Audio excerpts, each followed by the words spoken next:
Remember when space was the ultimate frontier? The place of Apollo missions, breathtaking photos of nebulae, and pure, unadulterated science? Well, that was the dream. Right now, as you're watching this, thousands of satellites are silently racing around our planet. They're navigating our cars, processing our bank transactions, connecting our phones, and giving militaries a god's eye view of every single conflict zone on Earth. Space isn't just a place for exploration anymore. It's the ultimate high ground, the indispensable utility belt for modern life. And because it's so indispensable, the world's major powers are looking at it less like a shared highway and more like a target. The next global conflict won't start with tanks rolling over borders or jets screaming overhead. It might start with a silent, invisible attack 22,000 miles above your head. An attack that doesn't fire a single bullet, but could plunge your city into chaos. So how did we get here? Who are the major players? And what are they building up there that is turning the final frontier into the first battlefield? Stick around, because we're going deep into the quiet, terrifying arms race brewing above us, and what happens when the next war begins in zero-G. To understand the arms race, we have to understand the prize. Why is space so critical right now? It boils down to three simple letters: PNT, positioning, navigation, and timing. Think about it. GPS, GLONASS, Galileo, these are the satellite constellations that give your phone a pinpoint location, guide planes, and tell a missile exactly where to land. But the timing part is arguably even more vital. Satellite clocks are so precise that they sync the global financial system, power grids, and cell phone towers. If the timing signals stop or become unreliable, our interconnected world stalls. In fact, one analysis suggests that losing access to the US GPS network for just 1 month could cost the American economy alone over $100 billion. This isn't just military hardware we're talking about. This is the nervous system of civilization. But for militaries, space is the ultimate force multiplier. Satellite intelligence allows commanders to see through clouds, track every enemy movement, and communicate securely across continents. Without it, modern warfighting becomes blind, deaf, and dumb. This is why the US Space Force exists, why China is investing billions, and why Russia sees satellites as a prime strategic weakness to exploit. This recognition, that whoever controls the high ground of space controls the tempo of conflicts on Earth, is the single greatest driver of the new arms race. Space war is not a new idea. It's actually a Cold War rerun, but with much, much better technology. Back in 1957, when the Soviet Union launched Sputnik 1, the whole world freaked out. It wasn't because of a little beep beep beep signal. It was because if the USSR could put a satellite in orbit, they could certainly put a nuclear warhead on a rocket and send it anywhere. Space had instantly become tied to earth-shattering destructive power. The first space arms race was defined by the Outer Space Treaty of 1967. This treaty, still technically in force today, bans the placement of weapons of mass destruction in orbit. A critical distinction here: it bans WMDs, but it doesn't ban conventional weapons. It leaves a massive, planet-sized loophole. Then came the 1980s, and President Ronald Reagan's Strategic Defense Initiative, or SDI, dubbed Star Wars. This was a bold, and many say destabilizing, dream. A space-based shield using lasers and kinetic weapons to shoot down incoming Soviet missiles. It was the ultimate, almost cartoonishly sci-fi plan, and while it never became fully operational, it poured billions into research and fundamentally solidified the idea that space could be militarized. The USSR collapsed, the initial fervor died down, and we entered a short, beautiful period where space seemed to be purely about the space shuttle and the International Space Station. But behind the scenes, the military engineers never stopped working, they just got quieter. Fast forward to today. The Space Military Club is no longer just a party of two. We're in a multipolar competition, primarily featuring the United States, China, and Russia. Let's look at the players. The United States is the current heavyweight champ of space. The GPS constellation, managed by the US Space Force, is the gold standard that the entire world relies on. But America's strength is also its biggest vulnerability. It has the most to lose. It relies so heavily on its satellites for everything from intelligence to drone control that its adversaries are intensely focused on taking that capability away. Enter China. Since the 2000s, China has pursued a relentless, state-backed, and extremely ambitious space program. Their goal is clear: to become the leading space power by 2045. They've poured massive resources into their ASAT program anti-satellite weapons. A key moment came in 2007 when China used a ground-based missile to destroy one of its own retired weather satellites. This test was a huge geopolitical flare, sending a message to the world: we can reach you up there. The debris field created by that single test is still one of the most significant space junk threats today. It was a show of force and a demonstration of recklessness. Then there's Russia. Russia still possesses a formidable space infrastructure, the legacy of the Soviet era. While their economy hasn't allowed them to match the sheer spending of the US or China, they are focused on highly effective, disruptive capabilities. They've been accused of deploying Inspector or proximity operation, satellites that have come dangerously close to American intelligence assets. They call them research vehicles. Others call them potential co-orbital weapons. This isn't just about missiles anymore. The new arms race isn't about blowing up satellites. It's about disabling them. Let's talk about the weapons being developed right now. It's not the massive orbital battle stations you see in movies. It's far more subtle, and frankly far more terrifying in its practicality. We can break the weapons down into 4 categories. First, kinetic kill weapons. This is the classic ASAT missile, the kind China used in 2007. They're big, they're dramatic, and they are incredibly messy.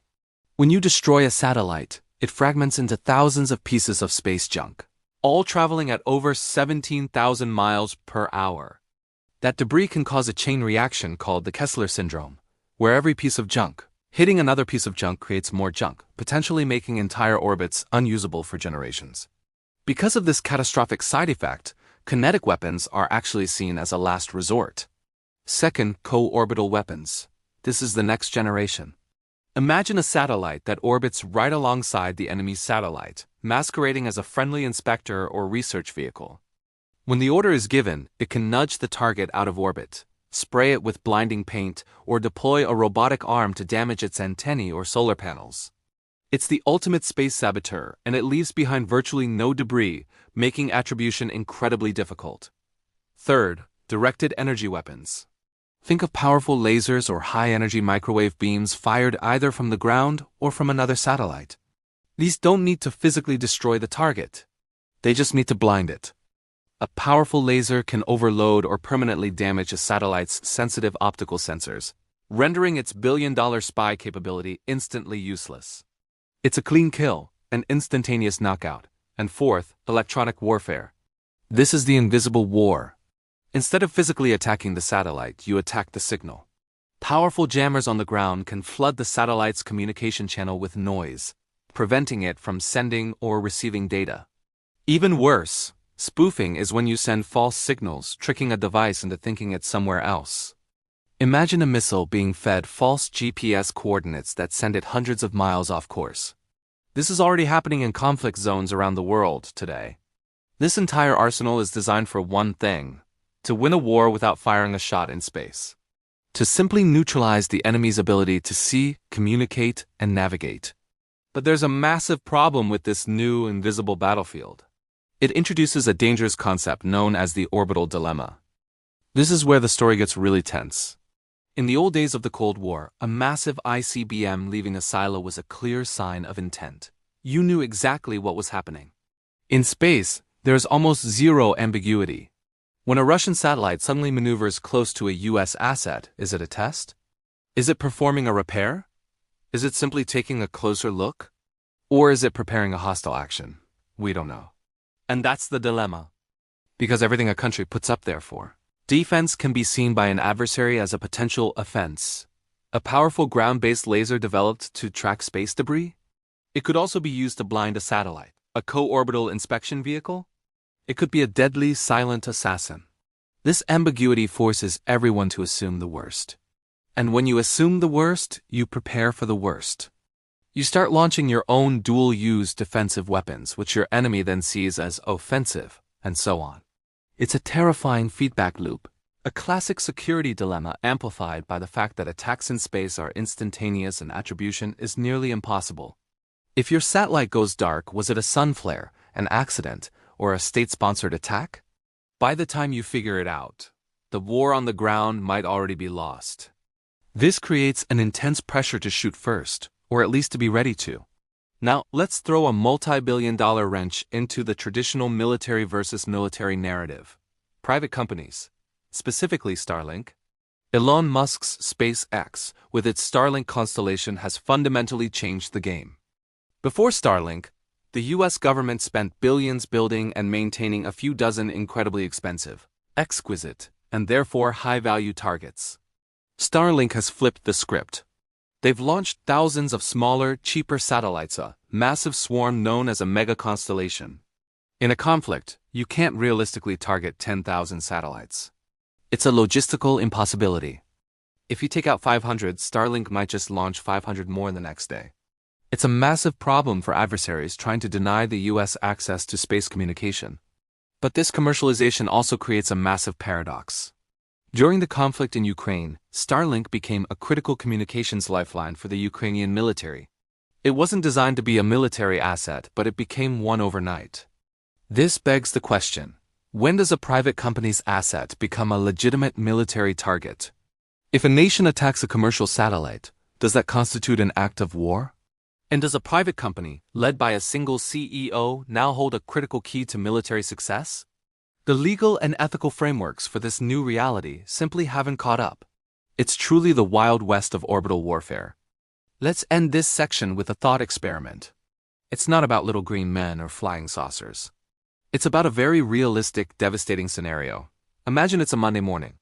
An adversary decides to test its capabilities against a strategic rival, not with a kinetic missile, but with widespread electronic warfare.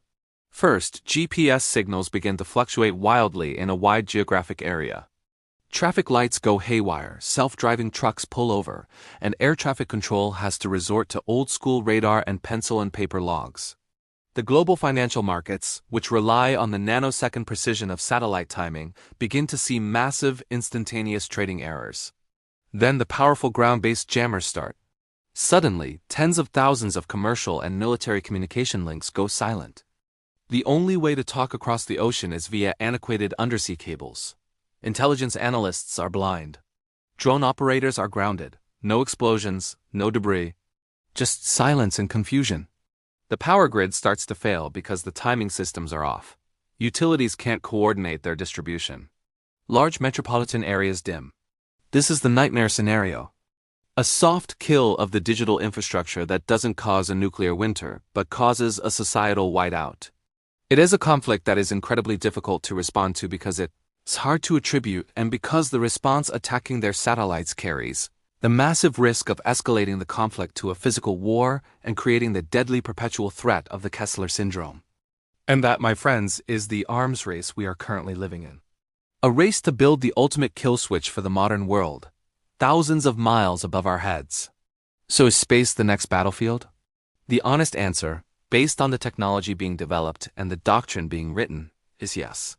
It's not a question of if it will be militarized. It's a question of how we manage the military competition already underway. We started this journey with the dream of exploration, but we've arrived at the reality of competition. The history of humanity is, unfortunately, a history of finding the next high ground and fighting over it, whether that was a castle on a hill or a satellite in orbit.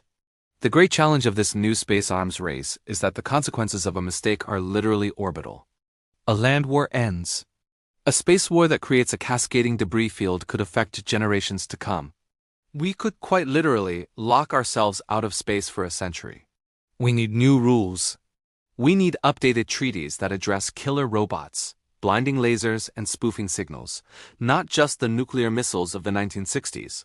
We need transparency so that when a satellite maneuvers, we know its intent, rather than having to assume the worst. Because the stakes aren't just about winning the next war. They're about preserving the very infrastructure that keeps us connected, informed, and safe in peacetime. Space is a shared resource for all of humanity. It's a global utility. And the biggest threat to its peaceful use isn't just one country's weapon, but the lack of trust and the ambiguity that fuels the cycle of escalation. The next time you pull out your phone for directions, or check the weather, or make a payment, take a moment to look up. Because that little device in your hand is powered by technology orbiting tens of thousands of miles away. It's a miracle of science, but it's also on the front line of the next great strategic competition. What do you think is the most terrifying weapon being developed for space warfare? Is it the invisible jammer or the clean kill laser? Let me know in the comments below. If you want to keep exploring the incredible, terrifying, and fascinating frontiers of technology and geopolitics, make sure you hit that subscribe button and the notification bell. Until next time, keep looking up and wonder what's really happening up there.